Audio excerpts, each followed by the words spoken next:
नमस्कार बच्चों। आज हम सीखेंगे करेक्ट फॉर्म ऑफ वर्ब यानी क्रिया के सही रूप। आप लोगों को पिछली कक्षाओं के अंदर हम लोगों ने टेंस बताए थे और सभी प्रकार के जो टेंस थे उनको हमने बोर्ड पर एक एक टॉपिक वार उनको करवाया था।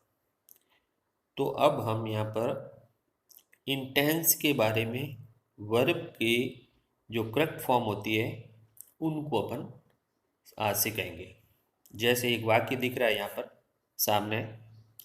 इस वाक्य के अंदर पहले वाक्य में दे रखा है what did you do yesterday.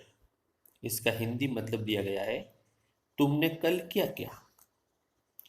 अब ये वाक्य किस टेंस है ये आपको सबसे जरूरी जानकारी होनी चाहिए। ये वाक्य पास्ट सिंपल टेंस का है और ये मेरे को कैसे पता चला। आपको ब्लैक बोर्ड पर यह समझाया गया वाक्यों की पहचान उसके आधार पर। और दूसरा कल यानी काम हो चुका है, भूतकाल का वाक्य है। यस्टरडे शब्द आया है, इसके आधार पर हमने पता किया कि ये पास्ट सिंपल टेंस का है। तो पास्ट सिंपल टेंस का WS का सेंटेंस है। इसको अपन अगर देखते हैं अपनी कॉपी उठाकर तो इसमें नियम क्या है WH के सेंटेंस में कि WH सबसे पहले आता है, फिर हेल्पिंग वर्ब, फिर सब्जेक्ट, फिर वर्ब की फर्स्ट फॉर्म और फिर ऑब्जेक्ट। तो इस प्रकार यहाँ पर डू जो क्रिया है उसका फर्स्ट फॉर्म में आएगी यहाँ पर डू। दूसरा वाक्य देखिए, दूसरे वाक्य के अंदर वर्ब दे रखी है गोइंग। अब आप पता कीजिए ये वाक्य किस टेंस का है। दे वर गोइंग टू होम, वे घर जा रहे थे। हिंदी वाक्यों में रहे थे, रही थी, रहा था पास्ट कंटिन्यू टेंस में आते हैं। तो पास्ट कंटिन्यू का ये साधारण वाक्य है जिसके अंदर सब्जेक्ट प्लस हेल्पिंग वर्ब, दे बहुवचन है इसलिए हेल्पिंग वर्ब वर आया है, उसके बाद वर्ब की फर्स्ट फॉर्म प्लस ING आया है। तो इस वाक्य के अंदर अपने को जो सूत्र बोर्ड पे बताए थे उनके आधार पर इसकी वर्ब को पढ़ना है। यानी आपको कल जो काम दिया जाएगा हम एक वर्ब देंगे और खाली जगह छोड़ देंगे, उनमें आपको वर्ब का सही रूप पढ़ना है। ये आपको आज तैयारी के लिए बोल रहे हैं कि अपने जो कॉपी में काम किया है उसको देखिए आप और उसके आधार पर ये कार्य करिए। तीसरा वाक्य देखिए, the children will water the plant tomorrow. बच्चे कल पौधों को पानी देंगे, यानी आज दिया नहीं है, कल भी नहीं दिया है, कल देंगे यानी भविष्य काल।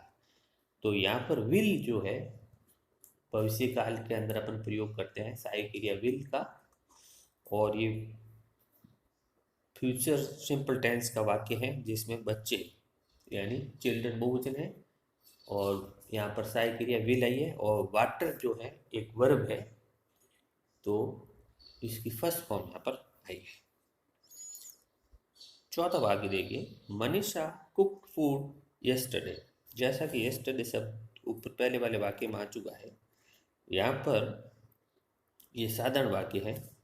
तो भूतकाल के अंदर जो पास्ट सिंपल टेंस का वाक्य है, मनीषा ने कल खाना पकाया।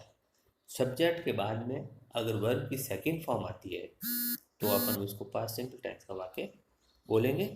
और ये यहाँ पर वर्ब की सेकंड फॉर्म कैसे लगी है, क्योंकि यस्टरडे शब्द है जो पास्ट टेंस में प्रयुक्त होता है। पांचवा वाक्य देखिए, she does not clean the room. वह कमरा साफ नहीं करती है। ये आपको डज का प्रयोग यहाँ पर लिखा हुआ है, इसका मतलब ये वर्तमान काल का नेगेटिव सेंटेंस है और सी एक वचन है सब्जेक्ट और एक वचन सब्जेक्ट के बाद डज नॉट आता है और डज नॉट या डू नॉट के बाद वर्ब की फर्स्ट फॉर्म आती है। तो यहाँ पर क्लीन जो शब्द है वो वर्ब की फर्स्ट फॉर्म है।